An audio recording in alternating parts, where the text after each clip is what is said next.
চাওক ভূমিপুত্ৰ কোজাতবংশীকে ধৰি 6 জনগোষ্ঠীৰ ৰাইজে আজি দীৰ্ঘদিন ধাৰাবাহিকভাৱে জনজাতিকৰণৰ কাৰণে আন্দোলন কৰি আহিছে। বিশেষকৈ কোজাতবংশীসকলে 100 বছৰৰো অধিক কাল এই জনজাতিকৰণৰ কাৰণে সংগ্ৰাম কৰি অহাৰ পাছতো আজি তাৰিখলৈ উপেক্ষিত হৈ আছে, প্ৰবঞ্চিত হৈ আছে, অৱহেলিত হৈ আছে। ইয়াতকৈ দুখৰ কথা আৰু ইয়াতকৈ পৰিতাপৰ কথা কি থাকিব পাৰে?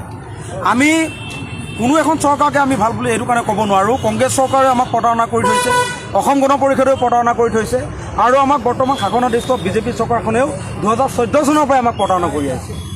2019 চনত এবাৰ ৰাজ্যসভাত আমাৰ জনজাতিকৰণৰ বিধেয়কখন তাত উত্থাপন কৰিলে। তাকো উত্থাপন কৰিছে আপোনাৰ কেবখন গৃহীত কৰাৰ স্বাৰ্থত। আমাক আভুৱা ভাই তেওঁলোকে কেইদিনমানৰ কাৰণে আমাক সেই বিলখন তাত ওলমাই ৰাখিছে।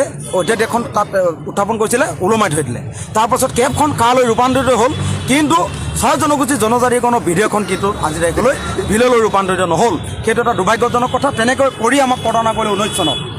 14 চনৰ কথাটো আপোনালোকে জানেই, নিৰ্বাচনৰ প্ৰাকমুহূৰ্তত নৰেন্দ্ৰ মোদীয়ে নিজেই বঙাইগাঁৱত কৈ থৈ গ'ল যে নিৰ্বাচন জিকিলেই আমি 6 মাহৰ ভিতৰত কোজাতবংশীক আমি জনজাতি মৰ্যাদা প্ৰদান কৰিম, বিদেশীয়ে টালি টোপোলা বান্ধি যাব লাগিব 6 মাহৰ পিছত।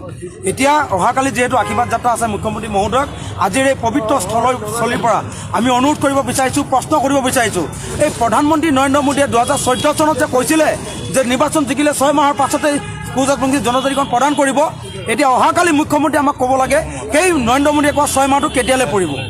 সেই কথাটো সঁচা এটা উত্তৰ দি থৈ গ'লে কালি আমি কৃতাৰ্থ হ'ম। লগতে আমি আহ্বান আৰু অনুৰোধ দুটা কৰিব বিচাৰিছোঁ। বাৰে বাৰে নিৰ্বাচনৰ স্বাৰ্থত নিৰ্বাচনী টোপ হিচাপে 6 জনগোষ্ঠীক ব্যৱহাৰ কৰি আহিছে, কোজাতবংশীক ব্যৱহাৰ কৰি আহিছে। আমি কিন্তু এবাৰ এনেকুৱা নিৰ্বাচনী টোপত, এনেকুৱা ললিতপত আমি ললিপপ বুলি তেওঁলোকে যে কৈ থাকে, সেইবিলাকৰ এবাৰ আমি কোজাতবংশী ৰাইজ এবাৰ কিন্তু ভুল নাযায়। প্ৰত্যেকে সন্তুষ্ট হৈ আছে, এবাৰ প্ৰত্যেকে সজাগ আৰু সচেতন হৈ আছে। 26 নিৰ্বাচনৰ প্ৰাকমুহূৰ্তত যদি জনজাতিকৰণৰ মৰ্যাদা প্ৰদান নকৰে, তেতিয়াহ'লে এইবাৰ 26 চনৰ বিধানসভা নিৰ্বাচনত কিন্তু বিজেপি বিৰোধী স্থিতি আমাক কোজাতবংশী ৰাইজে ল'বলৈ প্ৰস্তুত হৈ আছে।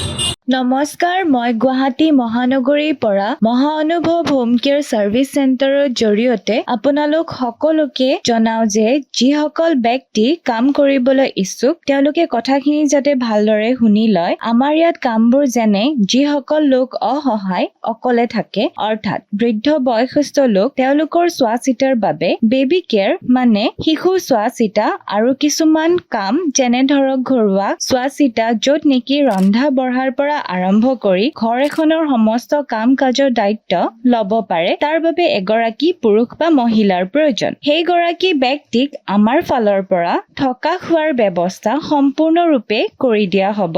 এনেকুৱা ধৰণৰ কামবোৰ, গতিকে যদি আপোনালোক কোনোবাই কৰিবলৈ বিচাৰে মোক যোগাযোগ কৰিব। যোগাযোগৰ বাবে ফোন নম্বৰটো মই ভিডিঅ'টো স্ক্ৰীনত দি দিছোঁ, মোক কণ্টেক্ট কৰি ল'ব। শেষত আপোনালোকে ভিডিঅ'টো সকলোৱে যাতে শ্বেয়াৰ আৰু ফ'ল' কৰি দিয়ে। ধন্যবাদ।